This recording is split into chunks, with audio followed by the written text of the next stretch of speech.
الحمد للہ وکفا وسلام علی عباده الذین اصطفى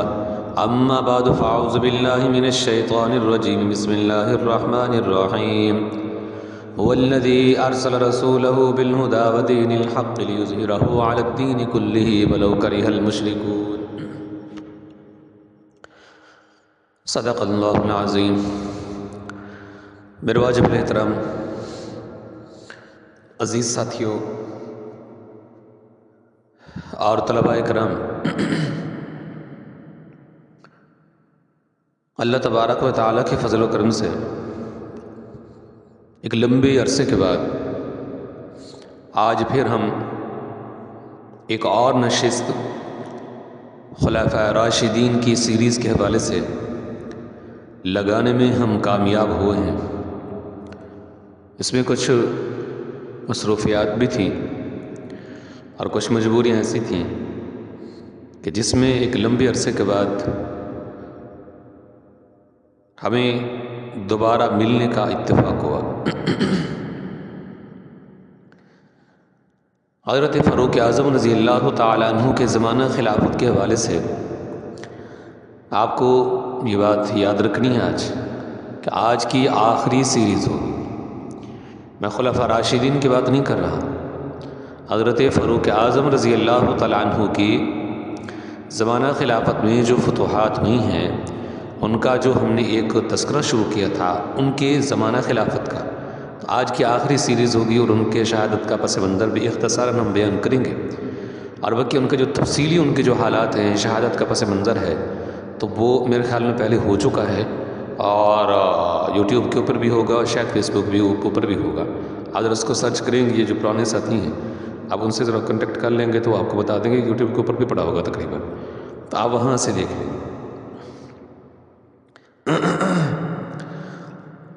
گزشتہ مجلس میں ہم اس مقام تک پہنچے تھے کہ حضرت فاروق اعظم رضی اللہ تعالیٰ عنہ کے زمانے میں کئی علاقے فتح ہوئے، اور پھر طاعون کی بیماری، طاعون کی وبا بھی انہی کے زمانے کے اندر یہ پھیلی تھی، اور اس میں کئی بڑے بڑے جلیل القدر صحابہ کرام برگے جرنیل اس میں شہید ہو گئے تھے۔ اللہ کے راستے میں اگر آدمی بیماری کی وجہ سے بھی، طبی طور پر بھی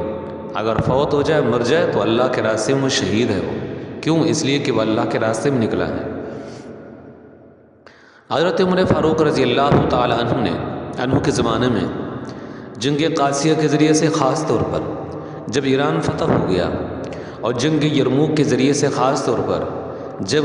شام فتح ہو گیا، یہ میں نے خاص طور پر کی قائد اس لیے لگائی ہے کہ اس کے علاوہ اور بھی جنگیں ہیں شام کے اندر۔ آپ جانتے ہیں تفصیل کے ساتھ کتنی جنگیں ہوئیں، بہت سارے علاقے تھے جو فتح ہوئے، بہت سارے مقامات ایسے ہیں جہاں جنگیں ہوئیں، اور ایران کے اندر بھی اور بھی بہت ساری جنگیں، جنگ قادسیہ تو نہیں ہیں، لیکن یہ ہے کہ بڑی جو جنگ تھی، مشہور معروف جو زیادہ سخت تھی، وہ جنگ قادسیہ تھی۔ اس لیے میں نے ان موٹے موٹے جنگوں کا ذکر کیا ہے۔ تو قادسیہ کے ذریعے سے ایران فتح ہو گیا، اور اسی طرح یرموک کے ذریعے سے شام فتح ہو گیا۔ اب اس کے بعد عمر فاروق رضی اللہ تعالی عنہ یہ چاہتے تھے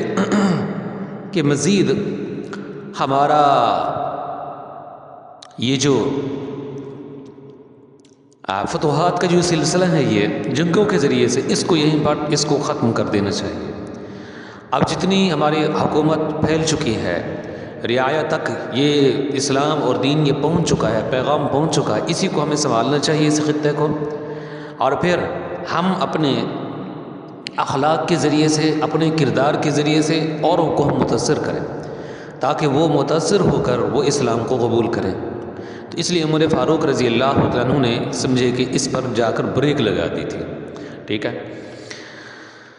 تاکہ اسی کے اندر اپنا تہذیب تمدن قائم کیا جائے، اور اپنے اخلاقیات کے ذریعے سے اس پر جو ہے مزید لوگ جو ہے ہم سے متاثر ہوں اور وہ اسلام قبول کریں۔ لیکن احنف بن قیس رضی اللہ تعالیٰ عنہ ایک صحابی رسول ہیں، جلیل القدر صحابی ہیں، یہ عمر فاروق رضی اللہ عنہ ان سے ہمیشہ یہ سوال کرتے رہتے تھے، پہلے بھی کئی مرتبہ سوال ان سے کیا۔ سوال ان کا یہ ہوتا تھا کہ اچھا یہ جو ایرانی لوگ ہیں نا، یہ تو تو یہ ایران کے جو لوگ ہیں یہ بار بار یہ صلح کو توڑ دیتے ہیں، معاہدے کو توڑ دیتے ہیں، بغاوت کے اوپر ابھر آتے ہیں۔ کہیں ایسا تو نہیں ہے کہ ہماری طرف سے جو عمال وہاں پر موجود ہیں ان کی سختی کی وجہ سے یا ان کی کسی اور وجہ سے، یعنی سختی وغیرہ کے ذریعے سے یہ پھر دوبارہ جو ہے یہ اس معاہدے کو توڑ دیتے ہوں۔ تو اس پر احنف بن قیس رضی اللہ تعالیٰ عنہ نے کہا کہ امیر المؤمنین دیکھیے، ہمارے جو عمال ہیں، ہمارے جو حکام ہیں، گورنر ہیں، ان کے اوپر کوئی پریشر نہیں ہے، کوئی سختی نہیں ہے، اور اس طرح مزاجن بھی ان کے ساتھ ان کی کوئی ایسی بات نہیں ہے۔ اصل بات یہ ہے کہ جب تک یہ بادشاہ جو ہے یہ زجر جب تک یہ بیٹھا ہے، زندہ ہے، اس وقت تک یہ اسی طرح بغاوت کرتے رہیں گے۔ اصل میں ان کو اکسانے والا یزدجر ہے۔ اگر یزدجر مار دیے جائے، قتل کر دیے جائیں، تو پھر اس کے بعد دیکھنا یہ ساری بغاوت ہی ختم ہو جائے گی۔ یہ تو اصل اس شرارت کی جو جڑ ہے اور ان کو ابھارنے والا جو شخص ہے وہ یزدجر ہے۔ تو حضرت عمر فاروق رضی اللہ تعالیٰ عنہ نے فرمایا چلیں ٹھیک ہے، ابھی ہم ان پر مزید حملے نہیں کرتے، ان کو دیکھتے ہیں، اگر یہ ہمیں حملہ کرنے پر مجبور نہیں کرتے تو پھر اس طرح ہوگا کہ مزید ہم آگے نہیں بڑھیں گے۔ اور اس لیے آپ فرمایا کرتے تھے کاش ہمارے درمیان اور ان ایرانیوں کے درمیان، یعنی ایران کے جو بعض اور ان کے جو علاقے تھے ابھی تک پتہ نہیں ہوئے تھے نا وہ، تو ان کے درمیان اور ہمارے درمیان ایک آڑ کھڑی کر دی جاتی۔ تو فاروق اعظم کا ذرا بھی ارادہ نہیں تھا، لیکن یہ تھا کہ اگر یہ دوبارہ کوئی بغاوت کریں گے اور ہمیں کو تنگ کریں گے تو پھر دوبارہ سے بقیہ جو ان کے بچے ہوئے چھوٹے موٹے علاقے ہیں تو ان کے اوپر بھی قبضہ کر لیا جائے گا، اور پھر جنگ کا جواب تو ظاہر ہے جنگ سے ہی ہوگا۔ یہ زجر جو ہے اس کے بارے میں آپ پہلے سماعت کر چکے ہیں کہ یہ کہاں کہاں سے بھاگا ہے۔ یہ ایک علاقے میں جاتا، شہر میں جاتا، قلعے کے اندر جاتا، وہاں وہ قلعہ فتح ہو جاتا، پھر وہاں سے بھاگتا کسی اور قلعے میں، وہاں سے بھاگتا کسی اور قلعے میں، تو اس طرح یہ بھاگتے رہتا یہ۔ تو کئی قلعے اس نے تبدیل کیے لیکن تمام قلعے وہ پیچھے والے فتح ہو گئے وہ۔ تو اب یہ وہاں سے بھاگا یہ رائے کے اندر جا پہنچا تھا، یعنی جب جس مقام تک ابھی ہم پہنچے ہیں تو ان مقامات تک پہنچنے میں یا اس سفر تک پہنچنے میں یہ زجر جو ہے اس وقت یہ رائے کے اندر تھا۔ یہ رائے یہ بھی ایک علاقہ ہے، آج بھی اس نام سے ہے۔ اور حضرت میں آپ کو بتاتا چلوں کہ حضرت حسین رضی اللہ تعالیٰ عنہ جب شہید ہوئے تھے تو ان کو جو شہید کرنے والا تھا نا، اس کو بھی ان یزیدیوں نے ان کو یہی رائے دی، اس کو لالچ دی تھی کہ تو اس طرح کر، اگر تو ان کا سر اتار کر لے کر کے آدھا حضرت حسین کا ان کے ساتھیوں کا، تو پھر تمہیں رائے کا گورنر تجھے بنا دیا جائے گا۔ تو رائے جو تھا یہ بڑا علاقہ تھا یہ، اور اس طرح بڑا قلعہ تھا، مضبوط تھا یہ، اور یہ سرسبز شادابی علاقہ تھا یہ، اور پیداوار اس کی بہت کثیر تھی۔ تو اس لیے بعد کے جو گزرے ہیں بادشاہ ہمارے، بنو عباس میں سے ہوں یا پھر اس سے پہلے جو ہے بنو امیہ میں سے ہوں، تو ہر ایک کی اور ان میں جو افراد ہوتے تھے خواہش ہوتی تھی کہ ہمیں رائے کا حاکم بنایا جائے۔ بہرحال یزدجر رائے کے اندر بھاگ گیا، تو فاروق اعظم کو پتہ چلا کہ وہاں بیٹھے بیٹھے یہ دوبارہ شرارتیں کر رہا ہے یہ، لیکن یہ رائے کے اندر گیا تو وہاں کا جو حاکم تھا رائے کا گورنر، اس نے پھر اس کو صحیح موڈ نہ دیا، اس نے وہ استقبال نہ کیا جیسا کہ یہ چاہتا تھا یہ، چونکہ یہ بہت بڑا بادشاہ تھا یہ، اور اتنی لمبی بڑی اس کی سلطنت۔ تو پھر وہاں سے بھاگا تو وہ خراسان کے اندر جا پہنچا۔ خراسان کا ایک علاقہ تھا مروف، تو مروف کے اندر جا پہنچا یہ۔ اب ذرا سمجھیے کہ خراسان کس کو کہتے ہیں۔ خراسان ہمارے پاکستان کے بلوچستان کے بعض حصے اس میں آتے ہیں، پورا افغانستان اس میں آتا ہے، اور ایران کا جو کچھ حصہ ہے مشرقی اس کا حصہ، تو وہ بھی اس خراسان کے اندر آتا ہے۔ تو اس زمانے میں خراسان بہت وسیع تھا، چنانچہ یہ وہاں سے بھاگا یہ زجر یہ ریس ہے، تو وہاں سے بھاگ تو پھر یہ اب جا پہنچے مروف کے اندر جو کہ خراسان کا ایک علاقہ تھا۔ تو وہاں جب یہ جا پہنچا تو اس کو جا کر بتایا، مروف کا جو حاکم تھا گورنر تھا اس کو، تو انہوں نے کہا کہ یہ زجر اتنا بڑا مضبوط اور پاورفل ہمارا یہ بادشاہ یہ، اور اس کے ساتھ یہ کچھ ہو کہ ساری سلطنت اس کی چھن گئی، اور عرب کے لوگوں نے، عرب کے بدوؤں نے ان سے سب کچھ جو ہے چھین لیا۔ تو اس نے پھر کچھ اپنی طرف سے نفری دی، آرمینیا سے اس نے کچھ فوج بلائی، اور اسی طرح یہ جو ہمارا پاکستان کا ایک بلوچستان ہے، تو اس میں ایک اس زمانے میں ایک مکران ہوتا تھا۔ مکران ایک سمجھے کہ خطہ تھا، علاقہ تھا، اور وہ بھی ان کی جو حکومت تھی، ان کے قلعے تھے بڑے مضبوط تھے ان کے۔ تو مکران کے اندر پیغام بھیجا کہ یہاں سے کچھ حکومت، یہاں سے کچھ فوج اکٹھی کی۔ چنانچہ اس طرح یزدجر نے وہاں پہنچ کر مروف کے اندر اس کے گورنر کو جا کر کہا، تو اس نے 1.5 لاکھ اس نے فوج تیار کر لی۔ یزدجر نے جب 1.5 لاکھ اس نے فوج تیار کر لی، تو ان کا جو سپہ سالار تھا اس کا نام تھا فیروزان۔ فیروزان اس کا نام تھا، فیروزان۔ جب فیروزان کو اس کا سپہ سالار اس کو بنایا گیا اور یہ 1.5 لاکھ کی فوج تیار ہو گئی، ادھر فاروق اعظم رضی اللہ تعالیٰ عنہ کو پتہ چلا، تو ادھر سے انہوں نے پھر ایک جو ہے سپہ سالار بھی ان کے پاس بھیجا، اور اسی طرح انہوں نے فوج مزید بھی یہاں سے بھیجی۔ پھر کوفہ کے اندر اور جو علاقے تھے بصرہ وغیرہ، وہاں سے بھی عمر فاروق نے خط لکھا، ان کے پاس خط لکھا مدینہ سے، کہ تم بھی کچھ نہ کچھ جو ہے نفری دو۔ چنانچہ وہاں سے بھی نفری ان کو مل گئی۔ تو عمر فاروق رضی اللہ تعالی عنہ نے فیروزان کے مقابلے میں جس کو سپہ سالار بنا کر بھیجا ہے، تو وہ نعمان بن مقرن تھے۔ نعمان بن مقرن یہ صحابی رسول تھے، اور فاروق اعظم رضی اللہ عنہ کو ان سے بہت محبت تھی۔ اب آگے چل کر دیکھیں گے کہ جب یہ شہید ہوئے، عمر فاروق کو بہت زیادہ ان کو صدمہ ہوا۔ تو نعمان بن مقرن یہ سپہ سالار بنے، اور ادھر سے فیروزان سپہ سالار تھا، یعنی شامیوں کی، ان کی ایرانیوں کی طرف سے، اور 1.5 لاکھ ان کی تعداد تھی، جبکہ مسلمانوں کی تعداد اس کے مقابلے میں بہت تھوڑی تھی۔ آپ دیکھیے جب یہ جنگ ہونے لگی تو ایرانیوں نے پھر اس طرح کیا کہ انہوں نے اپنے قلعہ کو چھوڑ دیا، ٹھیک ہے۔ نہامت یہ ایک مقام تھا، ایک جگہ تھی نہامت، جس کو جنگ نہامت کہتے ہیں۔ اب اس جنگ کا نام جنگ نہامت ہے۔ چنانچہ وہاں پر یہ لوگ جو ہے یہ جمع ہو گئے، یہ ایرانی سمجھے، اس کے اندر ملے جلے لوگ تھے، مکران کے بھی تھے اور آرمینیا کے بھی تھے، اور اسی طرح جس کے پاس یہ وہاں جو ہے چل کر گیا تھا مروف خراسان، اس کی بھی کچھ فوجیں تھیں، تو ملی جلے 1.5 لاکھ ان کی تعداد تھی۔ نہامت کے میدان کے اندر یہ لوگ جمع ہو گئے، ادھر سے مسلمان فوجیں بھی وہاں آ گئی، لیکن چونکہ یہ لوگ پہلے پہنچ چکے تھے تو انہوں نے اپنی پشت کے اوپر پہاڑوں کو رکھ لیا۔ پہاڑوں پہ جو سلسلہ تھا بہت اونچا تھا اور بہت وسیع تھا، وہ یعنی بہت پھیلا ہوا تھا۔ فاروق اعظم رضی اللہ عنہ تو مدینے کے اندر تھے، اور ساری معلومات بھی ان کو وہاں مل رہی تھی ان کو۔ مسلمان یہاں دیر کے اندر پہنچے، انہوں نے پھر دوسرا کام یہ کیا، جو سامنے کا ان کو جو حصہ تھا تو اس کے اندر انہوں نے وہاں سے خندقیں انہوں نے کھود لی، ٹھیک ہے، وہاں سے انہیں خندقیں کھود لی۔ تیسرا کام ان لوگوں نے یہ کیا کہ جس طرف ان کا قلعہ تھا تو وہاں 3 طرفہ نوکدار انہوں نے وہاں پر کیل گاڑ دیے تھے، یعنی 3 نوکدار ہو نا، تو ان کی ایک جو نوک ہے تو وہ تو زمین کے اندر گڑ گئی، جبکہ دوسری 2 جو ان کی نوکیں تھیں ان کے کیل وغیرہ کی، تو ان کو اوپر جو ان کو کھڑا رکھا گیا ان کو، اور بہت زیادہ تھی، گویا کہ انہوں نے ایک طرح کا جال بچھا دیا تھا۔ مسلمان جب وہاں پر پہنچے اور وہاں مسلمانوں نے حالت دیکھی میدان کی، تو ذرا پریشان تو ہوئے کہ ایک تو یہ ہے کہ پچھلی جانب سے حملہ نہیں کر سکتے، اس لیے کہ پیچھے انہوں نے پہاڑ کو رکھا ہوا ہے، اور آگے دیکھتے ہیں تو خندق انہوں نے کھود رکھی ہے، اور اسی طرح جب ان کے قلعے کی طرف بڑھنے کا کوشش کریں تو وہاں پر سارے ان کے کیل نیچے زمین کے اندر گڑے ہوئے ہیں۔ ظاہر ہے کہ وہاں گھوڑے، اگر گھوڑے کو سوار ہو کر جائیں تو گھوڑوں کے پاؤں کے اندر لگیں گے،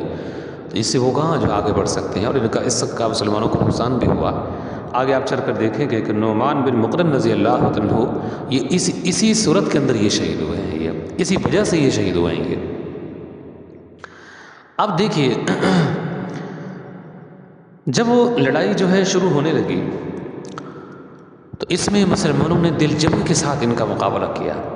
2 دن تک یہ جنگ مسلسل جاری رہی ہے، 2 دن تک مسلسل یہ جنگ جاری رہی۔ جب انہوں نے دیکھا کہ اب ہم شکست کھانے والے ہیں، تو انہوں نے پھر اس طرح کیا کہ وہاں سے پھر یہ بھاگے ہیں، یہ ایرانی سمجھے ملی جلی فوج وہاں سے بھاگے، اور یہ بھاگ کر اپنے قلعے کے اندر فوراً بند ہو گئے، اندر داخل ہو گئے۔ یہ قلعے کے اندر بند ہو گئے، داخل ہو گئے، لومڑی سمجھے کہ اپنی بل کے اندر پہنچ گئی، یا سانپ اپنی بل کے اندر چھپ گیا۔ اب ان کو نکالیں کیسے؟ ایک لمبا عرصہ ہو گیا باہر مسلمان بیٹھے ہیں معاشرہ کر کے، لیکن یہ اندر سے نکلتے نہیں ہیں، کھانے پینے کا سارا ساز سامان ان کے پاس اندر موجود تھا۔ تو اس پر حضرت نعمان بن مقرن رضی اللہ عنہ نے کہا کہ دیکھیں یہ لوگ تو یہاں اپنے وطن کے اندر بیٹھے ہیں، اپنے علاقے میں بیٹھے ہیں، اور ہم لوگ وہاں سے چل کے مدینہ سے کتنی دور، کتنی میل، کتنے کلومیٹر دور یہاں سے، تو کسی طرح ان کو نکالنا چاہیے یہاں سے۔ تو اس پر ایک صحابی رسول تھے حضرت قعقاع رضی اللہ تعالیٰ عنہ، قعقاع رضی اللہ تعالیٰ عنہ انہوں نے کہا کہ میں ان کو نکال کر کے لے آتا ہوں۔ کیسے نکالا جائے؟ ان کو اس طرح نکالا جائے کہ مسلمان بقیہ جو ہیں ان کی فوجیں، ان کو چھپا دیا جائے، کہیں دور دور تو چھپا دیا جائے۔ قعقاع رضی اللہ تعالیٰ عنہ نے کہا کہ میں اس طرح کروں گا کہ میں وہاں پر جاتا ہوں ان کے دروازے کے سامنے چھوٹی سی ٹولی لے کر، اور وہاں جا کر ان کا مقابلہ کرتا ہوں۔ ظاہر ہے پھر یہ ہمارے مقابلے پر تو آئیں گے یہ، اور ہماری تعداد بھی دیکھیں گی بہت تھوڑی ہے یہ، اس کا مطلب یہ ہے کہ ان کے بقیہ ساتھی چلے گئے، بھاگ گئے ہیں، اور یہ یہاں پر موت کے منہ کے اندر پہنچ آئے ہیں یہ۔ اس طرح پھر جب یہ ہمارے اوپر مقابلہ، ہمارے اوپر حملہ کریں گے تو ہم پیچھے کی طرف بھاگیں گے، اس طرح پھر یہ مزید ہماری طرف جو بھاگنے کی کوشش کریں گے یہ۔ تو اس طرح آہستہ آہستہ آہستہ آہستہ کر کے ان کو اسی طرح ہم کریں تاکہ یہ وہاں سے جو باہر نکلے اور سارے فوج ان کی کسی طریقے سے باہر نکل آئے، اور لالچ ان کو یہ ہو کہ یہ مسلمان بس اتنے ہی ہیں جو ہمارے مقابلے پر آئے ہیں، اور باقی ان کے جو ساتھی تھے وہ چلے گئے ہیں وہ۔ چنانچہ ان کو اسی بات کا دھوکہ لگا۔ حضرت قعقاع بن عمر رضی اللہ عنہ وہاں گئے، تشریف لے گئے، اور اسی دن یہ قعقاع بن معبد ہیں، یہ سوری حضرت قعقاع بن معبد ان کا پہلے بھی نام آیا ہے جنگ قادسیہ میں۔ تو یہ وہاں پر گئے تو انہوں نے پھر اسی طرح کیا، جا کر ایک چھوٹا سا حملہ کیا ان کے اوپر، انہوں نے پھر ان کے اوپر حملہ کیا تو پیچھے سے بھاگنے لگے یہ، انہوں نے پھر کسی حد تک ان کا پیچھے جو ہے بڑھ کر ان کا پیچھا کیا، لیکن یہ تھوڑا آگے بھاگ گئے۔ پھر جب دیکھا کہ ہمارا پیچھا چھوڑ گئے ہیں دشمن، تو انہوں نے پھر دوبارہ سے جو ان کے اوپر حملہ کرنے کی کوشش کی، تو وہاں پھر ان کے دروازے پر پہنچ گئے، اور انہوں نے پھر ان کے اوپر حملہ کیا تو کسی اور دور جگہ پر آ کر ان کو پہنچا گئے۔ تو اس طرح پھر یک بار کی یہ بار بار یہ ان کے اوپر حملہ کرتے رہے یہ۔ پھر اس میں یہ ہوا کہ جب دیکھا اندر کے جو اور بیٹھے تھے ایرانی ملی جلی فوج قلعے کے اندر بیٹھے، تو انہوں نے دیکھا کہ یہ ایک چھوٹی سی ٹولی ہے اور بار بار ہمارے اوپر حملہ کر رہی ہے، تو اس کا مطلب یہ ہے کہ ان کے اور ساتھی ہیں نہیں، اور ان کے ایک دو چار ساتھیوں کو ہم نے شہید بھی کر دیے ہیں، اگر ہوتی تو پھر ہمارے مقابلے پر آتے۔ اس کا مطلب یہ ہے کہ یہ ایک ہی ٹولی ہے، اتنے ہی ساتھی ہیں جو ہم کو تنگ کر رہے ہیں۔ تو اس حوالے سے وہ پھر آہستہ آہستہ کر کے ساری ان کی فوج باہر نکلے۔ قعقاع بن معبد نے اس طرح کیا کہ ان کے ساتھ لڑتے لڑتے پیچھے کی طرف چلتے چلتے چلتے چلتے دوبارہ سے ان کو اس میدان کے اندر جا کر کھڑا کر دیا جہاں پہلے وہ جنگ لڑ رہے تھے۔ اب مسلمان جو تھے بقیہ فوجیں وہ ادھر ادھر چھپے ہوئے تھے، وہ انہوں نے دیکھا کہ اب ٹھیک ہے، اب جو ہے وہ سانپ بل سے باہر نکل آیا ہے، لومڑی جو اپنے گھر سے باہر نکل آئی ہے۔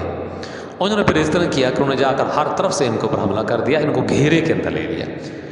اب ان کی آنکھیں کھلی کہ وہ یہ تو ہمارے ساتھ سمجھیں کہ چلاکی کی گئی ہے، اور یہ بات یاد رکھیں یہ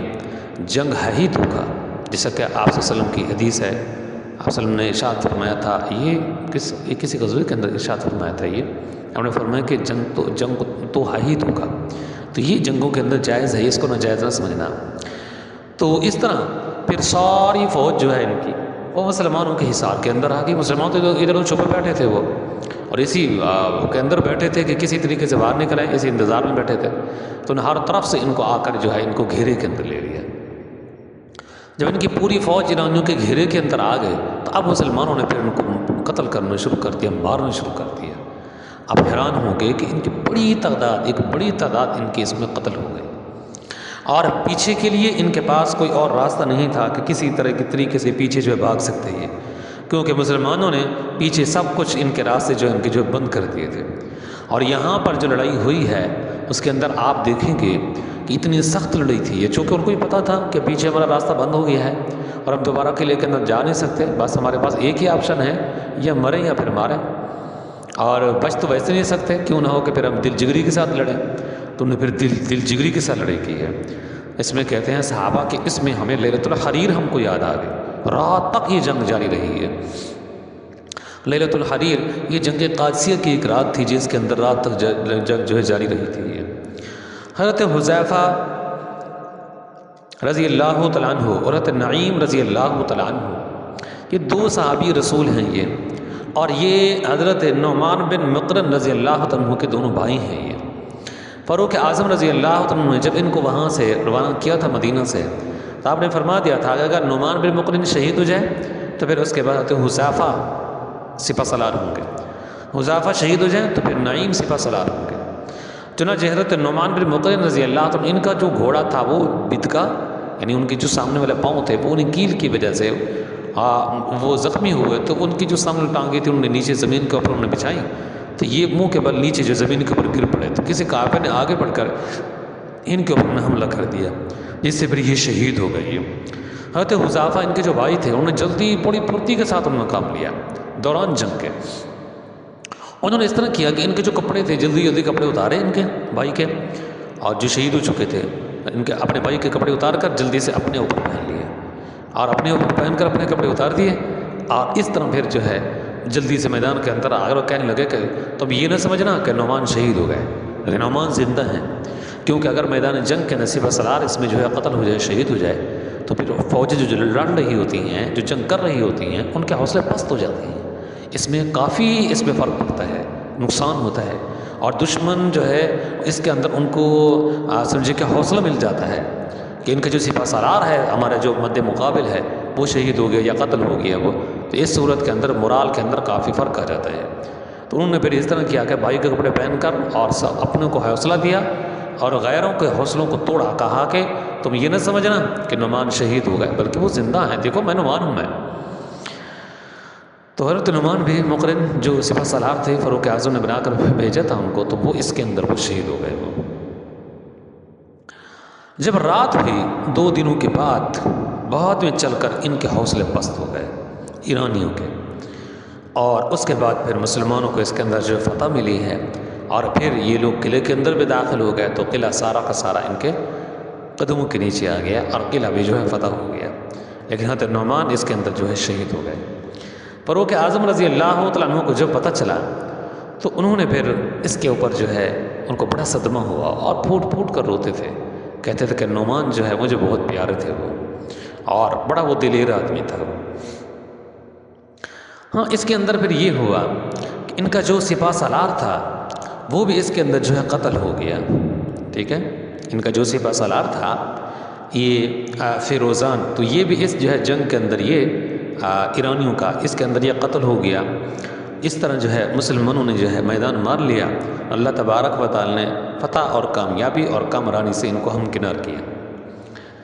پھر مسلمان فوجیں وہاں سے آگے کی طرف بڑھی ہیں، ہمدان ایک قلعہ تھا تو وہاں پر مسلمانوں نے جا کر اس کا محاصرہ کر لیا، تو ہمدان کے لوگوں نے دیکھا کہ مسلمانوں نے پیچھے سارے کے سارے قلعے فتح کر لیے ہیں، اور ہم بھی اب مقابلے پر آتے ہیں تو ظاہر ہے تو ہم بھی نہیں بچیں گے، نقصان ہوگا، تو کیوں نہ ہو کہ ان کے ساتھ صلح کر لیتے ہیں۔ انہوں نے پھر ان کے ساتھ جو ہے صلح کر لی ہے، شرائط ہوں گی ہر طرف سے، تو ان شرائط کو مان لیا گیا، تو ہمدان جو ہے یہ بھی فتح ہو گیا اور صلح کے ذریعے سے فتح ہوا۔ پھر مسلمان آگے کی طرف بڑھتے، لیکن ان کو آرڈر ملا کہ تم یہیں پر تم جو ہے ٹھہر جاؤ۔ اب فاروق اعظم رضی اللہ تعالی عنہ نے پھر اس طرح کیا۔ اچھا اس کو میں آپ کو بتاتا چلوں کہ اس فتح کو فتح الفتوح کہتے ہیں، فتح الفتوح،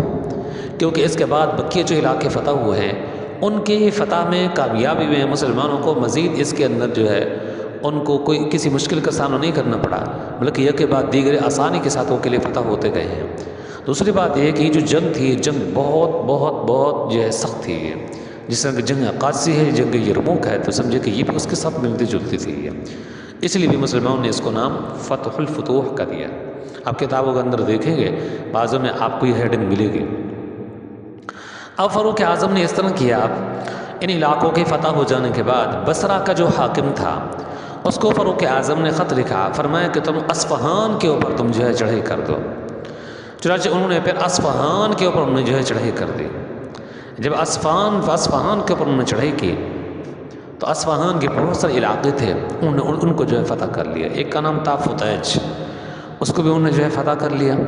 پھر وہاں سے جب آگے بڑھے ہیں تو رائے کا علاقہ تھا، یہ رائے وہ ہے جس کا پہلے بھی جو ذکر آیا ہے،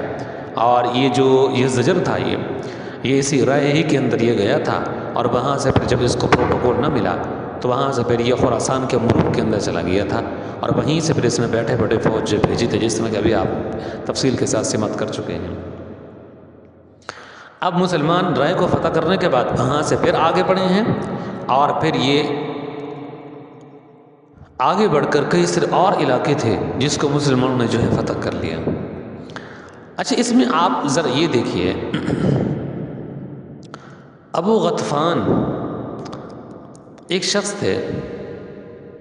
وہ مسلمان ہو گئے۔ جب وہ مسلمان ہوئے، اچھا یہ رائے سے متعلق میں آپ کو بتاتا چلوں، ابو غطفان یہ رائے کے رہنے والے تھے، تو انہوں نے اس طرح کیا کہ کلمہ پڑھ لیا، مسلمان ہو گئی ہے۔ جب یہ مسلمان ہو گئی ہے، انہوں نے کہا مسلمانوں کو دیکھو، میں تمہیں بتاتا ہوں کہ اس رائے کو تم کیسے فتح کر سکتے ہو، اس قلعے کو۔ کہا کہ قلعہ کو فتح تم اس طرح کر سکتے ہو کہ میں مسلمان ہو گیا ہوں، میں جاتا ہوں ان کے پاس، اور ان سے جا کر میں کہتا ہوں کہ میں تمہارے پاس آیا ہوں، میں دروازہ کھولو۔ جب یہ دروازہ کھولیں گے میں اندر داخل ہوں گا، اور تو پھر اس کے بعد میں دیکھوں گا کہ جب یہ اپنے کام کاج میں ذرا مصروف ہوئے ہیں تو جلدی سے میں دروازہ کھول دوں گا، لیکن باہر سے تم نے ہوشیار رہنا۔ مسلمانوں نے کہا کہ ٹھیک ہے۔ اب ان کے ساتھ وہ معاہدہ کر کے مسلمان ہو کے چلا گیا، لیکن رائے کے لوگوں کو پتہ نہیں تھا کہ مسلمان ہو گیا یہ۔ چنانچہ جب اس نے دروازہ کھٹکھٹایا تو انہوں نے بڑے دھیان کے ساتھ دروازہ کھول دیا، یہ اندر داخل ہو گیا۔ اس نے سنتریوں کو دیکھا جب وہ اپنے کام کاج میں لگے ہوئے ہیں، ادھر ادھر مصروف ہیں، تو اس نے جلدی سے آ کر پیچھے مڑ کر، یعنی کچھ عرصہ کے بعد یا تھوڑے عرصہ کے بعد یا تھوڑے دنوں کے بعد یا تھوڑے گھنٹوں کے بعد، اس نے آ کر پھر دروازہ جو کھول دیا۔ مسلمان اس کے اس پیغام پر چکنے تھے، تو اس طرح پھر جو ہے مسلمان سارے اندر داخل ہو گئے قلعے کے، اور پھر وہاں گھمسان کی لڑائی ہوئی، جس کے بعد پھر رائے کا یہ جو قلعہ تھا یہ اس کے بعد پھر یہ فتح ہو گیا۔ ابو غطفان کے ذریعے سے یہ فتح ہوا ہے۔ پر ایک علاقہ تھا مرمیلان، مسلمان اس کی طرف آگے بڑھے ہیں، تو جا کر پھر اس کو بھی مسلمانوں نے جا کر اس کو جو ہے فتح کر لیا۔ پھر اسی طرح آپ دیکھیں گے کہ حلوان ایک علاقہ تھا یہ، اور وہاں کا جو حاکم تھا وہ تھا اسفندیار۔ اسفندیار جو تھا یہ اسفندیار یہ رستم کا بھائی تھا۔ یہ رستم آپ کو یاد ہوگا کہ یہ سپہ سالار تھا جنگ قادسیہ کے اندر، جو مسلمانوں کے ساتھ لڑنے آیا تھا۔ جنگ قادسیہ میں ایک سپہ سالار تھا جس کا نام رستم تھا، اور یہ اسفندیار اس کا بھائی تھا۔ یہ تو یہاں مرامیل کے اندر، مرمیلان کے اندر یہی وہاں کا حاکم تھا۔ یہ چنانچہ یہ اس کے بعد حلوان کی بات ہو رہی ہے، حلوان کا یہ حاکم تھا۔ چنانچہ مسلمانوں نے جا کر جو ہے، نہیں یہ مرمیلان کا ہے، مرمیلان کا یہ حاکم تھا یہ، تو مسلمانوں نے جا کر پھر اس کو جو ہے اس کے ساتھ مقابلہ ہوا، لیکن یہ ہے کہ پھر یہ مرمیلان کا علاقہ بھی فتح ہو گیا۔ حلوان جو ہے یہ فتح کے ذریعے سے، یہ صلح کے ذریعے سے فتح ہوا ہے یہ، ٹھیک ہے۔ حلوان کا تعلق اسفندیار کے ساتھ نہیں ہے، مرمیلان جو ہے اس علاقہ کا یہ حاکم تھا۔ حلوان جو ہے وہاں کے لوگوں نے بھی یہ سوچا کہ پیچھے کتنے علاقے جو فتح ہو چکے ہیں، تو کہیں ایسا نہ ہو کہ پھر اس کے بعد جو ہے ہمیں جنگ کریں، ہمیں بھی شکست کا سامنا کرنا پڑے گا، نقصان ہو جائے گا۔ تو نقصان سے بچنے کے لیے انہوں نے پھر اس طرح کیا کہ انہوں نے پھر مسلمانوں کے ساتھ صلح کر لی، تو جس کے نتیجے میں حلوان بھی فتح ہو گیا۔ پھر مسلمان آگے کی طرف بڑھے، برنجر تک چلے گئے ہیں، برنجر کو فتح کر لیا، آگے پھر ترکستان تک، وہاں تک آگے تک بڑھے گئے ہیں۔ لیکن یہ ہے کہ فاروق اعظم کا پھر ان کے پاس پیغام ہے کہ بس کریں، آپ آگے کی طرف نہ بڑھیں، جہاں تک آپ پہنچ چکے ہیں بس پہنچ چکے ہیں، وہاں سے آگے آپ نے موو نہیں کرنا، ورنہ تو آگے پھر چین شروع ہو جاتا ہے، اور آگے ترکی شروع ہو جاتا ہے، تو آگے پھر وہ علاقے شروع ہو جاتے ہیں ممالک۔ لیکن یہ ہے کہ وہاں پر یہاں پہنچ کر جو یہاں بریک لگا دی گئی۔ آپ دیکھیے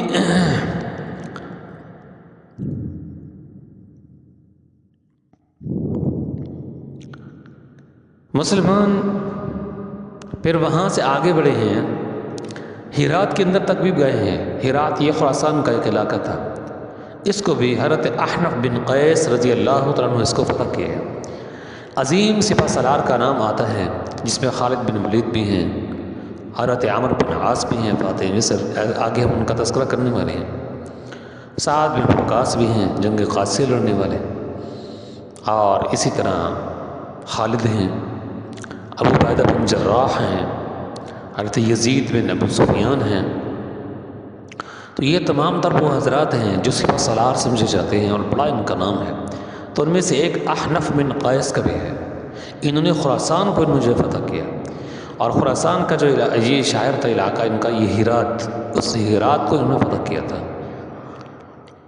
بہرحال یہ ہے کہ یہ زجر وہاں سے جو ہے بھاگا ہے، یہ پھر آگے گلف کو یہ پار کرتا ہوا کہیں دور جا پہنچا، اور وہاں کہتے ہیں کسی چکی والے کے پاس پہنچا، اور وہاں اس نے پھر جو ہے اس کا وہ تاج وغیرہ تھا وہ بھی اس نے اتار لیا، تو اس طرح پھر اس کے کپڑے بھرے اتار لیے، اور پھر اس نے اس کو قتل کر کے وہاں دریا کے اندر اس نے پھینک دیا۔ تو یہ اس کا آخری انجام ہو گیا اس زجر کا، یہ نوجوان تھا، یہ اس زجر کا آخری جو اس کا یہ انجام ہوا یہ۔ لیکن یہ ہے کہ مسلمان جو ترکستان تک وہاں تک پہنچ گئے، لیکن پیچھے سے آڈر آ گیا، تو جو علاقے فتح ہو گئے۔ احنف بن قیس نے خراسان وغیرہ کے کچھ علاقوں کو فتح کر لیا، اور مسلمان جو پہلے جو ہے ان کی فوج جو پہنچی تھی تو وہ کئی سارے علاقوں کو انہیں جو ہے فتح کر لیا، اور بصرہ کا جو حاکم تھا ان کے پاس میں فاروق اعظم کا پیغام پہنچا، تو انہوں اصفہان وغیرہ کے جو علاقے تھے انہوں نے اس کو جو ہے فتح کر لیا۔ اب آپ ذرا دیکھیے، حضرت عمر فاروق رضی اللہ عنہ جب یہ بریک لگا دی تو ان کا ارادہ یہ تھا کہ بس جہاں تک علاقوں تک یہ پہلی بات ہو چکی ہے، یہ جہاں تک یہ پہنچ چکا ہے، یہ اسلام پہنچ چکا ہے، تو بس وہاں تک ختم کر دیجیے۔ اب تو ایران مکمل فتح ہو گئے ہیں۔ پہلے تو یہ تھا کہ فاروق اعظم ان پہ اوپر حملہ بھی نہیں کرنا چاہتے تھے، جیسے انہوں نے لیکچر شروع کیا ہے،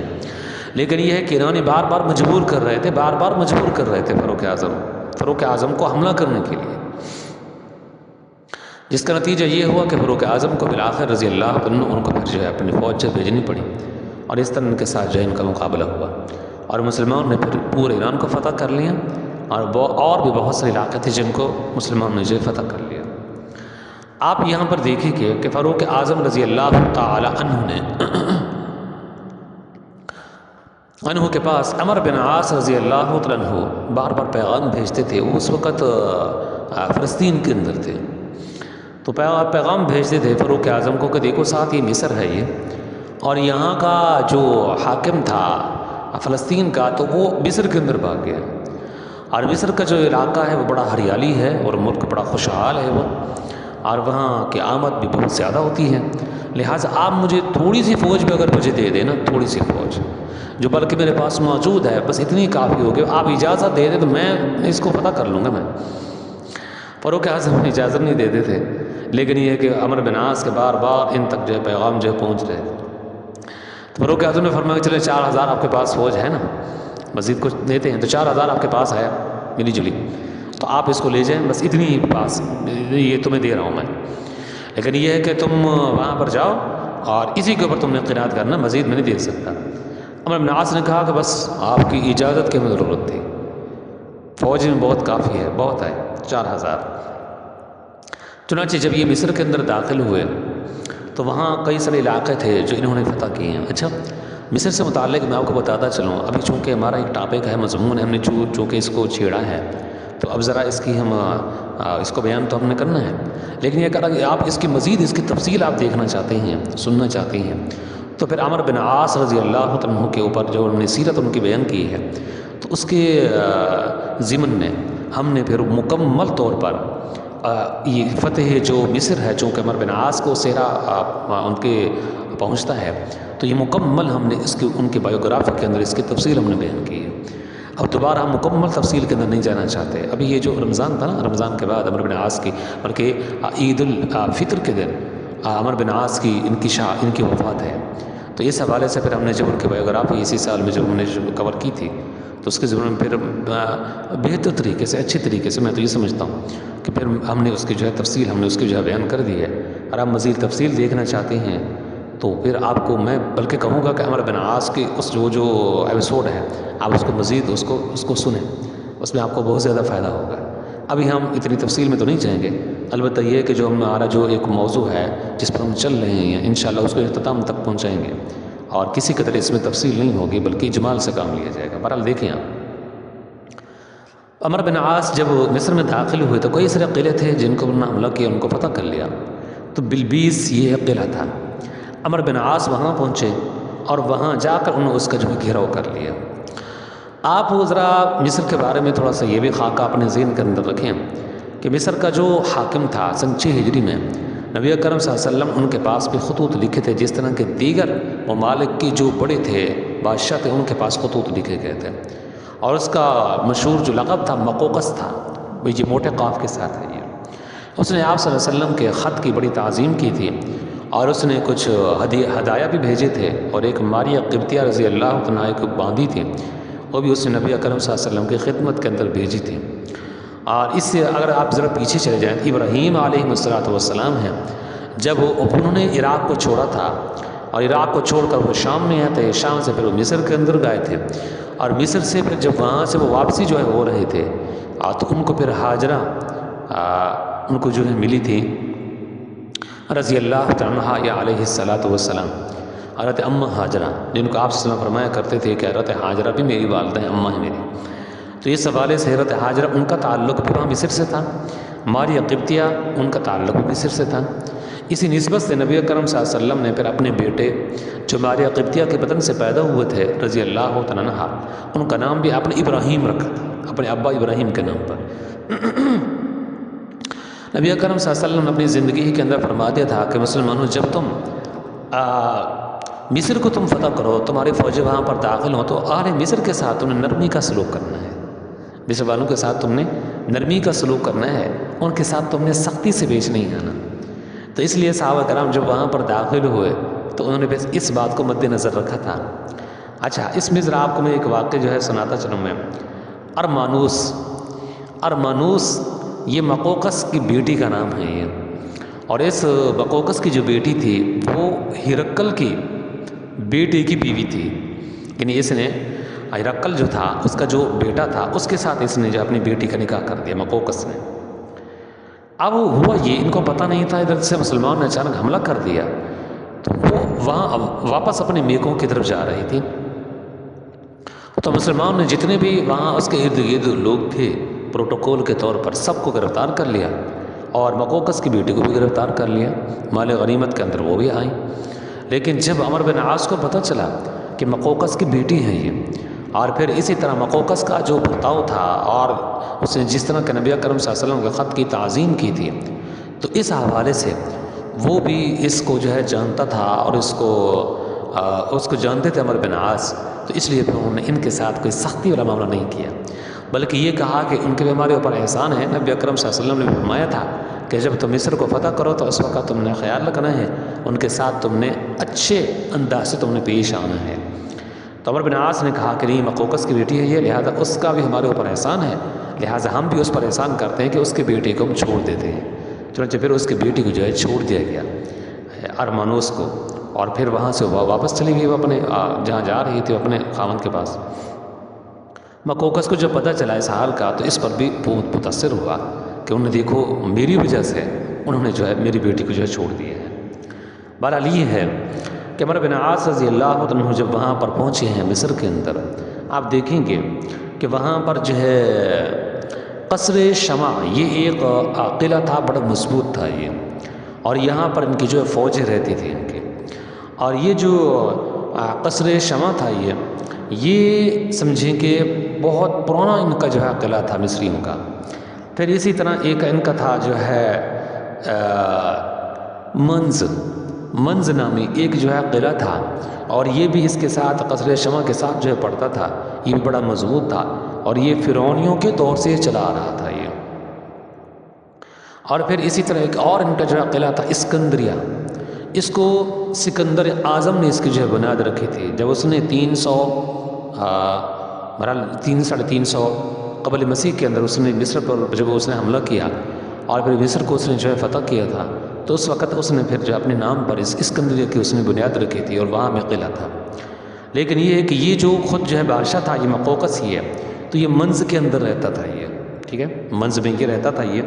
لیکن یہ قصر شمع جو یہاں پر ان کی جو فوج ان کے رہتے تھے، اور باقی اسکندریہ وغیرہ وہاں پر بھی اس کی رہائش وغیرہ ہوتی تھی یہ، لیکن اس وقت یہ وہاں نہیں تھا یہ قصر شمع میں۔ تو مسلمانوں نے جا کر جو ہے پہلے اس کے اوپر جو ہے انہوں نے حملہ کیا۔ اس میں آپ ذرا دیکھیں گے کہ جب وہ مسلمان آگے کی طرف بڑھے تو ان کو محسوس ہوا، خاص طور پہ عمرو بن عاص کو جو سپہ سالار تھے، کہ مزید ہمیں فوج کی ہمیں ضرورت ہے۔ انہوں نے حضرت فاروق اعظم کو خط لکھا کہ مزید ہمیں فوج کی ضرورت ہے۔ ٹھیک ہے، اس وقت تو ہم نے کہا تھا کہ اس میں یہ ہوگا کہ آپ نے مزید ہم کو فوج نہیں دینی ہوگی، لیکن چونکہ ایک لمبا عرصہ ہو گیا ہے، کئی سارے ساتھی شہید بھی ہو گئے ہیں، لہذا ہمیں فوج کی ضرورت ہے، تو آپ ہماری مدد کریں۔ فاروق اعظم بھی جانتے تھے،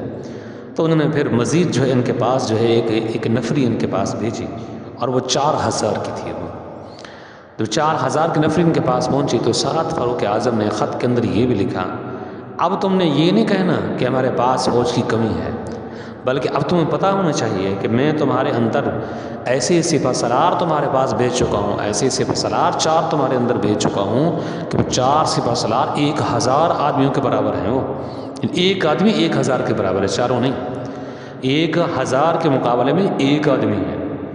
تو گویا کہ 4000 وہ ہے جو تمہارے پاس میں پہلے بھیج چکا ہوں، اور 4 یہ ہوگی، گویا کہ 8000 تمہارے پاس جو ہے تمہارے پاس یہ فوج موجود ہے۔ یہ ان میں سے ایک کا نام تھا حضرت زبیر رضی اللہ تعالیٰ عنہ، دوسرے کا نام تھا حضرت مقداد رضی اللہ تعالیٰ عنہ، اور اسی طرح تیسرے کا نام تھا عبادہ بن صامت رضی اللہ تعالیٰ عنہ، اور تیسرے جو اس میں سپہ سالار تھے ان کا نام تھا مسلمہ بن مخلد رضی اللہ تعالیٰ عنہ۔ تو یہ 4 سپہ سالار تھے۔ فرمایا کہ ان میں سے ایک 1000 کے مقابلے میں ہے، 1000 پر بھاری ہے۔ حضرت زبیر رضی اللہ عنہ جب وہاں پر پہنچے تو انہوں نے اس طرح کہا، انہوں نے کہا کہ دیکھو کتنا عرصہ ہو گیا تم یہاں پر بیٹھے ہو، مجھے قلعہ دکھاؤ تو صحیح، قلعہ کون سا ہے؟ حضرت زبیر کو جو ہے قلعہ دکھایا گیا، انہوں نے جا کر جو قصر شمع کو اور طرف سے دیکھا، اور دیکھنے کے بعد کہا کہ میں زندہ رہوں یا میں مر جاؤں، شہید ہو جاؤں، میں اس قلعے کو فتح کر کے رہوں گا، اس کے اندر میں جاؤں گا اور اندر جا کر میں دروازہ خود ہی کھولوں گا، میں مروں یا جیوں، لیکن یہ ہے کہ میں نے اس کو اسٹارٹنگ کرنا ہے۔ قصر شمع میں عمرو بن عاص جو اس طرح داخل ہوا کہ رسی وغیرہ کے ذریعے سے دیوار پھلانگی ہے، اندر داخل ہوئے اور جا کر جو ہے قلعے کا دروازہ کھول لیا، مسلمان اندر داخل ہو گئے۔ تو اس طرح قصر شمع جو ہے بڑی آسانی کے ساتھ، جو ان کی بڑی وہاں پر فوج موجود تھی، تو اس طرح پھر وہ جو ہے اس میں یہ قلعہ جو ہے فتح ہو گیا۔ یہ پھر عمرو بن عاص رضی اللہ تعالیٰ عنہ نے اس طرح کیا کہ یہ منز کے اندر جو وہاں پر بادشاہ جو ہے موجود تھا، تو انہوں نے اس کے پاس جو ہے خط لکھا مقوقس کے پاس کہ دیکھو تمہارے بھی ہمارے اوپر احسانات ہیں، اور ہم بھی یہاں پر آئے ان علاقوں کو فتح کرنے کے لیے، ہم ویسے اس علاقوں کو فتح تو کر لیں گے، پیچھے بھی تم دیکھ چکے ہو بڑی بڑی سلطنتیں جو ہے ڈھیر ہو چکی ہیں، ہم تمہیں یہ کہتے ہیں کہ تم صلح کر لو، لڑائی نہ کرو تاکہ تمہارا نقصان نہ ہو۔ تو اس پر اس نے کہا کہ چلیں ٹھیک ہے، میں اپنا آدمی بھیجتا ہوں۔ تو اس نے عمرو بن عاص کے پاس جو اپنے قاصد بھیجا۔ جب وہ قاصد یہاں پر آیا اور اس نے آ کر کچھ باتیں سنی عمرو بن عاص کی اور سبھی کی، یہاں سے جب واپس گیا تو اس نے پھر مقوقس نے ان کو حالات اس نے پوچھے کہ کیسے لوگ ہیں۔ اس نے کہا کہ یہ ایسے لوگ ہیں کہ آپس میں بڑی محبت کرتے ہیں، آپس میں بڑا پیار کرتے ہیں یہ، اور یوں پتہ چلتا ہے کہ انہوں نے گویا کے سروں کے اوپر کفن باندھا ہوا ہے، اور یہ لوگ مسلمان ایسے ہیں گویا کہ مرنے کے لیے آئے ہیں، یہ مٹنے کے لیے آئے ہیں یہ۔ اور اسی طرح ان کی خصوصیات میں سے یہ بھی ہے کہ ان میں سے بڑا ہو یا چھوٹا ہو سب کے سب برابر ہیں، اس میں کوئی فرق نہیں ہے، اور نماز پڑھتے ہیں، اچھائی کا حکم کرتے ہیں، اور ان کی جو باتیں ہیں بھلی محسوس ہوتی ہیں۔ تو اس پر اس نے کہا کہ اگر اس طرح کے لوگ ہوں جس طرح کی خصوصیت تو نے بتائی ہے، کہا کہ پھر تو پوری دنیا کو فتح کر لیں گے۔ بہرحال یہ ہے کہ اس کے بعد منز جو ہے یہ صلح کے ساتھ یہ فتح ہو گیا۔ مقوقس کو بات سمجھ میں آ گئی، چنانچہ اس نے بات مان لی، تو اس طرح پھر یہ منز جو ہے صلح کے ساتھ یہ فتح ہو گیا۔ اس میں کئی ساری شرائط تھی، لمبی اس کی تفصیل ہے، اگر آپ سننا چاہتے ہیں تو پھر عمرو بن عاص کی جو بایوگرافی ہے اس میں آپ ذرا اس کو تفصیل کے ساتھ وہاں چیزیں بیان کی گئی ہیں، آپ ذرا اس کو سن لیں گے، بلکہ میں آپ سے کہوں گا کہ آپ اس کو سنیں،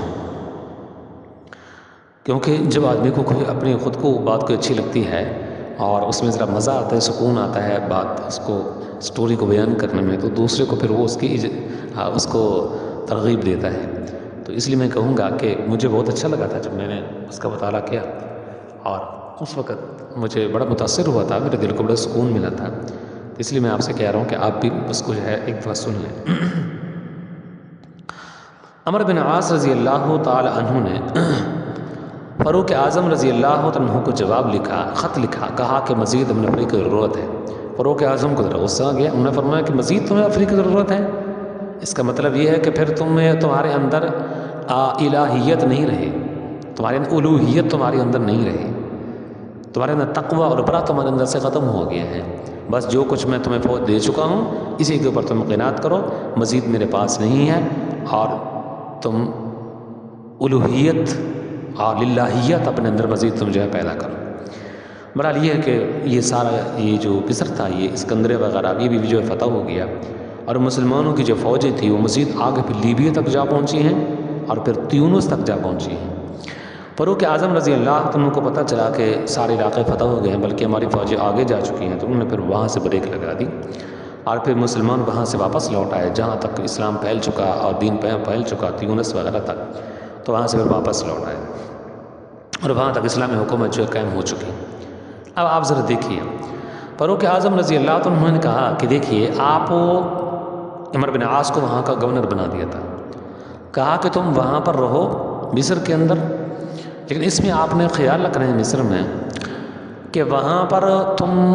کسی ایسی جگہ پر رہو کہ جو بالکل مصر کے وسط میں پڑتی ہو۔ دوسری بات یہ ہے کہ تم وہاں قیام اختیار کرو کہ وہاں پر جو ہے جہاں پر دریا جو ہے وہ درمیان کے اندر ہمارے آنے میں حائل نہ ہو، یعنی دریا کو دوسری طرف رکھو اور مدینہ کی طرف، یہ مکہ کی طرف، اس طرف جو ہے وہ عرب کی طرف وہ دریا جو ہے حائل نہ ہو۔ ہمیں جب تمہارے پاس آنا پڑے، فوجوں کو آنا پڑے تو درمیان میں دریا حائل نہ ہو، دریا دوسری طرف ہو، دریا نیل۔ تو اس پر عمر بن عاص رضی اللہ عنہ نے اس طرح کیا کہ فاروق اعظم کے اس کہنے پر انہوں نے ایک نئے شہر کا بنیاد ڈالی تھی، اور اس کا نام پڑا فسطاط۔ یہ دونوں طوا ہیں، طوا اول اور آخر میں بھی طوا ہے، الف کے بعد طوا ثانی، دونوں طوا ہیں یہ فسطاط۔ انہوں نے اس کی جو ہے بنیاد رکھی، فا اور سین کے ساتھ ہے، اور آپ دیکھیں گے کہ یہ حضرت امام شافعی رحمۃ اللہ علیہ ان کی جو قبر ہے وہیں فسطاط کے اندر ہے، وہیں پر رہی ہیں۔ تو اس طرح اس فسطاط کی جو ہے بنیاد پڑی ہے، آج بھی اس نام سے موسوم ہے یہ۔ تو اس طرح پورا کا پورا جو ہے یہ مصر جو ہے فتح ہو گیا عمر بن عاص کے ذریعے سے رضی اللہ تعالیٰ عنہ، اللہ کے فضل و کرم سے۔ اب ذرا ہم آتے ہیں اس بات کی طرف کہ اس کے پھر جو ہے آخری بات یہ، اس کے 300 سال کے بعد، یعنی اس فتح مصر کے 300 سال کے بعد پھر جو ہے یہ قیرو نامی ایک شہر کی بنیاد ڈالی تھی فاطمیوں نے، جس کو آج کل ہم قاہرہ کہتے ہیں، ٹھیک ہے؟ یہ اس زمانے بنی ہے، یہ آج کل تو کیپٹل یہی ہے نا، دارالخلافہ دارالحکومت یہ قاہرہ، تو یہ فاطمیوں نے اس کی بنیاد رکھی تھی۔ اب آتے ہیں اس بات کی طرف کہ فاروق اعظم رضی اللہ عنہ کی جو اب یہ حکومت تھی بہت وسیع ہو چکی تھی، مکران سے لے کر وہاں تیونس تک فاروق اعظم رضی اللہ عنہ کی حکومت ہی حکومت تھی، اور اتنا لمبی چوڑی ان کی جو ہے سلطنت پھیل چکی تھی، اور یہ تقریباً 22 لاکھ مربع میل پر فاروق اعظم کی حکومت اور ان کی سلطنت جو ہے پھیل چکی تھی۔ اب آتے ہیں فاروق اعظم رضی اللہ عنہ کی شہادت کے پس منظر کی طرف۔ عمر فاروق رضی اللہ تعالی عنہ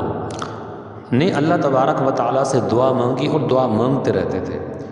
اللہم ارزقنی شہادتاً فی سبیلک و وفاتاً فی بلد حبیبک، کہ اللہ تو مجھے شہادت کی موت دے، اور وہ موت بھی ایسی ہو کہ وہ موت مجھے تیرے حبیب کے شہر کے اندر آئے، یعنی مدینہ میں آئے۔ آپ وسلم کی جو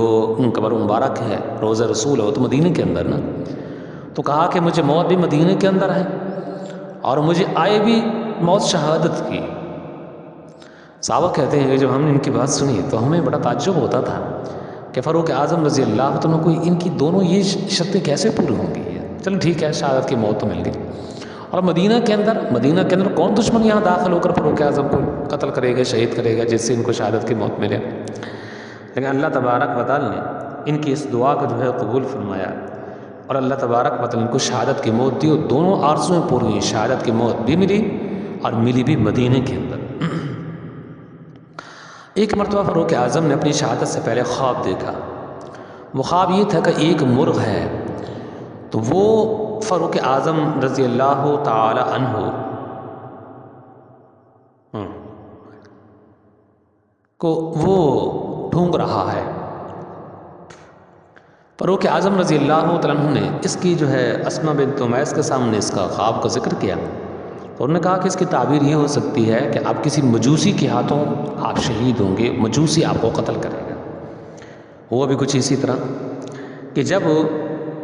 یہ جنگ نہامد ہوئے تھے، اس کے ضمن میں فیروز ابو لولو، یہ اس کے اندر ایک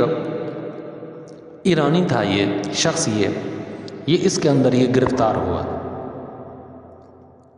مدینہ کے اندر یہ لایا گیا، مغیرہ بن شعبہ رضی اللہ عنہ کے حصہ کے اندر آیا، غلام بن گیا۔ مغیرہ بن شعبہ اس وقت یہ گورنر تھے مصر، یہ بصرہ کے، چنانچہ یہ ان کے پاس رہنے لگا۔ مغیرہ بن شعبہ رضی اللہ عنہ نے اس کے اوپر ٹیکس لگا رکھا تھا، جو یہ کام کرتا، چکیاں بناتا تھا یہ، تو اس حوالے سے انہوں نے اس کے اوپر ٹیکس لگا رکھا تھا، جس طرح کہ اس زمانے کے اندر راج ہوتا تھا، ٹیکس وغیرہ کا کام کاج کرتے تھے اور اپنے مالک کو ٹیکس دیتے تھے۔ تو یہ ایک مرتبہ شکایت لے کر فاروق اعظم کے پاس آیا اور آ کر اس نے کہا کہ یہ جو میرا مالک ہے یہ مغیرہ بن شعبہ، یہ مجھ سے زیادہ ٹیکس لیتا ہے۔ فاروق اعظم نے فرمایا کہ کتنا تم سے لیتا ہے؟ کہا کہ یومیہ اتنا لیتا ہے۔ فاروق اعظم نے فرمایا کہ تم کیا کام کرتے ہو؟ اس نے کہا کہ میں چکیاں بناتا ہوں۔ فاروق نے فرمایا کہ جو تو کام کرتا ہے، کاریگری کرتا ہے، اس کے لیے حوالے سے جو تیری انکم ہے اس کے مطابق تو یہ ٹیکس تم سے زیادہ تو نہیں لیتا یہ۔ پھر فاروق اعظم نے فرمایا کہ تم یہ بتاؤ کہ کیا تم کوئی چکیاں بنا لیتے ہو؟ اس نے کہا کہ ہاں میں چکی بنا لیتا ہوں، بہت اچھی بنا لیتا ہوں۔ فاروق اعظم نے فرمایا کہ ہمیں بھی ایک چکی کی ضرورت ہے، اگر آپ ہمیں بنا دیں تو اس کا جو معاوضہ ہوگا ہم تم کو دیں گے۔ تو اس پر اس نے کہا کہ ہاں میں تم کو ایسی چکی بنا کر دوں گا، ایسی چکی بنا کر دوں گا کہ جس چکی کی پھر دنیا بھر کے اندر دھوم مچ جائے گی۔ یہ بات اس نے کی تو فاروق اعظم فوراً سمجھ گیا۔ جب یہ چلا گیا تو عمر فاروق نے فرمایا کہ یہ شخص مجھے قتل کی دھمکی دے کے جا رہا ہے۔ صحابہ نے کہا جو ارد گرد بیٹھے تھے، کہا کہ ابھی ہم اس کو گرفتار کر لیتے ہیں، کہیں گیا تو نہیں ہے، بھاگا تو نہیں ہے، یہ سامنے جا رہا ہے۔ عمر فاروق نے فرمایا کہ ابھی تک اس نے قدم نہیں بڑھایا، ابھی تک اس نے جرم نہیں کیا، تو بلا جرم اس کو کیسے جو ہے اس کو پکڑا جا سکتا ہے اور اس کو سزا دی جا سکتی ہے۔ بہرحال وہاں سے یہ چلا گیا۔ یہ کچھ دن گزرے تھے تو صبح کے وقت یہ آیا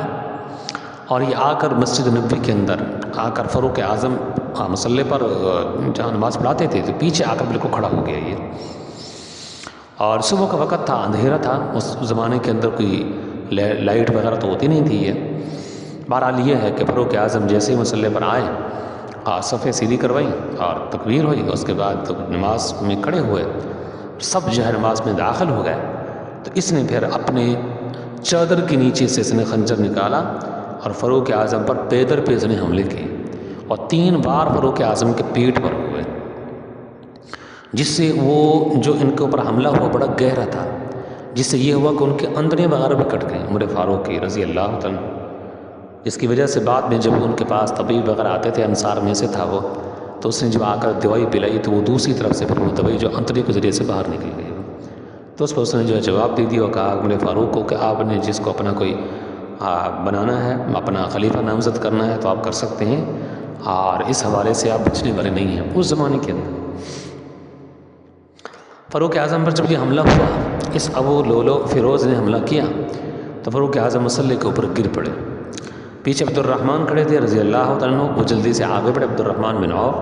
انہوں نے چھوٹی چھوٹی صورتیں پڑھ کے نماز کی تکمیل کی، لیکن مسلمانوں کی صفیں اتنی مضبوط تھیں کہ یہ ابو لولو فیروز وہاں سے بھاگ نہیں سکا یہ، اور اس نے جب پہلی صف کو توڑنے کی کوشش کی تو نہیں توڑ سکا یہ۔ پھر یہ ہے کہ وہ جو ساتھی سامنے کھڑا تھا اس کے اوپر اس نے حملہ کر دیا اور اس کو بھی وہیں پر گرا دیا۔ جب وہاں سے جگہ چھوٹی تو وہاں سے بھاگا دوسری صف میں، تو وہاں پر صفیں مضبوط تھیں، وہاں سے نہیں، پیچھے کی طرف نہیں بھاگ سکا یہ۔ پھر یہ ہوا کہ اس نے وہاں اپنے سامنے والے ساتھی کے اوپر پھر اس نے حملہ کر دیا مسلمان کے اوپر، تو وہ بھی وہاں گر پڑے،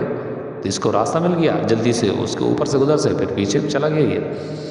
تیسری صف میں، وہاں پر بھی اس کو، تو اس طرح 5-6 ساتھیوں کے اوپر اس نے جو ہے، جو وہاں جہاں سے بھاگنے کی کوشش کرتا تھا، آگے سامنے ساتھی آتے تھے تو اس کے اوپر اس نے حملہ کیا، اور ان میں سے بعض تو شہید ہو گئے، بعض ایک زخمی ہو گئے، بہت گہرے ان کو زخم لگے۔ ادھر سے نماز بھی مکمل ہو گئی، عبد الرحمن بن عوف نے جلدی سے نماز مکمل کر لی، بس جیسے نماز مکمل ہوئی تو اس نے پھر دیکھا کہ اب تو بچنے والا میں نہیں ہوں، تو وہی خنجر جو اس نے فاروق اعظم کو مارا تھا اپنے پیٹ کے اندر پیوستہ کیا اور اوپر سے اس نے زور دیا تو پھر وہ پیٹ کے پیچھے سے نکل گیا، جس سے اس نے خودکشی کر لی اور قتل ہو گیا، مار دیا گیا، خود بخود مارا گیا۔ فاروق اعظم رضی اللہ عنہ کو وہاں سے اٹھایا گیا، گھر میں لے جایا گیا، بے ہوش تھے اس وقت۔ ذرا ان کو ہوش آیا تو پہلی بات یہ کی کہ مجھے بتاؤ نماز کا وقت ہے؟ کہا کہ ہاں نماز کا وقت ہے۔ اشاروں سے فاروق اعظم نے نماز کی تکمیل کی ہے۔ ہم جب فاروق اعظم رضی اللہ عنہ کا جب یہ ہم نے پہلے بھی ان کی شہادت کے حوالے سے ان کی بقیہ جو ان کی سمجھے کہ ان کے کارنامے ہیں ان کے اوپر ہم پہلے جو تفصیل کے ساتھ بات جو کر چکے ہیں، تو اس حوالے سے ابھی ہم مزید تفصیل کے اندر نہیں جائیں گے۔ بہرحال یہ ہے کہ 27 ذی الحجہ کو ان کے اوپر 26 ذی الحجہ کو ان کے اوپر یہ حملہ ہوا تھا۔ فاروق اعظم کو جب یہ پتہ چلا کہ میں بچنے والا نہیں ہوں، طبیب نے بتا دیا کہ اب تو مشکل ہے آپ کی اس حالت کو جو ہے سنبھالنا۔ اس میں یہ ہے کہ عمر فاروق رضی اللہ تعالی عنہ نے اپنی زندگی کے اندر خلیفہ کو نامزد کرنے کے لیے 6 رکنی کمیٹی بنائی۔ ان میں سے 6 رکنی کمیٹی میں سے کون کون سے تھے 6 رکن؟ ایک تھے عثمان غنی رضی اللہ تعالیٰ عنہ، حضرت علی رضی اللہ تعالیٰ عنہ، حضرت زبیر عبد الرحمن سعد بن وقاص اور طلحہ بن عبید اللہ رضوان اللہ تعالیٰ علیہم اجمعین۔ فاروق اعظم نے فرمایا کہ یہ ہیں، ان میں سے جس کے اوپر تمہارا اتفاق ہو جائے تم اس کو اپنا امیر بنا لینا، اور یہ 6 کے 6 عشرہ مبشرہ میں سے ہیں، یہ اسماء 6 عشرہ مبشرہ میں سے ہیں۔ یہ فاروق اعظم نے اس طرح کیا، جب وہ فاروق اعظم رضی اللہ عنہ تو 6 رکنی کمیٹی بنا دے، بعد پھر ان کا اتفاق سب کر رہے تھے عثمان کے اوپر رضی اللہ تعالیٰ عنہ۔ لیکن اس میں ہے کہ مقداد بن اسود رضی اللہ عنہ فاروق اعظم نے ان کے اوپر جو مقرر کر دیا، کہا کہ تم نے جو ہے ان کو بٹھا کر جس کے اوپر ان کا اتفاق ہو جائے تو وہی امیر ہوگا۔ تو بہرحال یہ ہے کہ جیسا کہ آپ نے دیکھا کہ عثمان رضی اللہ عنہ کے اوپر سب کا اتفاق ہوا تو وہ پھر جو ہے حاکم جو ہے بنا دیے گئے اور وہ خلیفہ بنا دیا گیا۔ پھر آپ دیکھیں گے کہ سعید بن زید رضی اللہ عنہ وہ بھی تو تھے نا، وہ بھی عشرہ مبشرہ میں سے تھے۔ تو فاروق اعظم کے چونکہ وہ پہنوئی تھے اس لیے انہوں نے جان بوجھ کر ان کا نام نہیں لیا کہ میں اپنے جو میرے رشتہ دار ہیں ان کا نام ان کو میں کیوں لوں میں، تو انہوں نے نام ان کا خود بخود نہیں لیا۔ پھر اس طرح فاروق اعظم رضی اللہ عنہ کے صاحبزادے ہیں حضرت عبداللہ بن عمر، وہ بھی جلیل القدر شخصیات میں سے ہیں، صحابی رسول ہیں وہ، تو ان کا نام بھی نہیں لیا چونکہ ان کا بیٹا تھا، تو اس لیے ان کو بھی تھوڑا سا جو انہوں نے اس سے جو اجتناب کیا۔ فاروق اعظم رضی اللہ عنہ جو ہے یہ 1 محرم کو وہ شہید ہو گئے۔ اب اچھا اس بارے میں مختلف روایات آئی ہیں، 27 28 کا ذکر بھی آتا ہے ماہ ذی الحجہ کی تاریخ میں کہ آپ فوت ہوئے،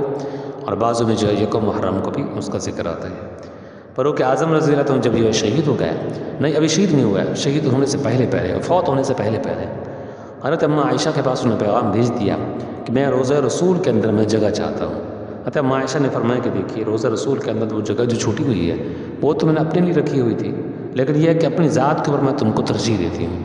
اور تمہارا میرے اوپر ایک احسان ہے کہ جب میرے اوپر بہتان لگا تھا تو اس وقت عمر تم ہی تو تھی نا، اس وقت میری صفائی پیش کرنے والے،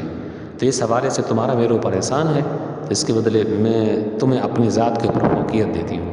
تو اس حوالے سے انہیں اجازت دے دی، لیکن فاروق اعظم نے عبداللہ بن عمر سے کہا کہ دیکھو جب مجھے لے کے جانا اور وہاں روضہ رسول کے دروازے میں لے کے جانا، اندر لے کے جانا، ایک مرتبہ پھر تم نے اماں عائشہ کے پاس جانا ہے اور پھر ان سے اجازت طلب کرنا، اور اجازت دے دیں تو ٹھیک ہے، نہ دے تو پھر جنت البقیع کے اندر عام لوگوں کے ساتھ عام قبرستان میں مجھے وہاں دفن کر دینا۔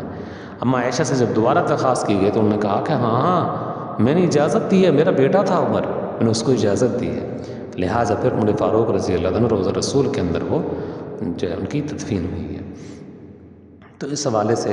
حضرت فاروق اعظم رضی اللہ عنہ کے زمانہ خلافت میں جو علاقے فتح ہوئے ہیں، ہم نے کب سے اس موضوع کو جو ہے شروع کیا تھا، اللہ تبارک و تعالیٰ کے فضل و کرم سے آج ہم اختتام تک پہنچے ہیں،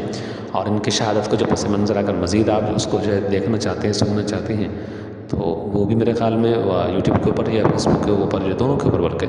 پڑی ہوگی، وہ آپ وہاں سے ان کو جو ہے دیکھ سکتے ہیں۔ السلام علیکم ورحمۃ اللہ وبرکاتہ۔ ٹھیک ہے انشاءاللہ پھر اس کے بعد جو ہے تو عثمان رضی اللہ عنہ کے زمانہ خلافت میں جو علاقے فتح ہوئے ہیں اس کے اوپر ہم انشاءاللہ پھر آگے بات کریں گے۔ جزاک اللہ خیر۔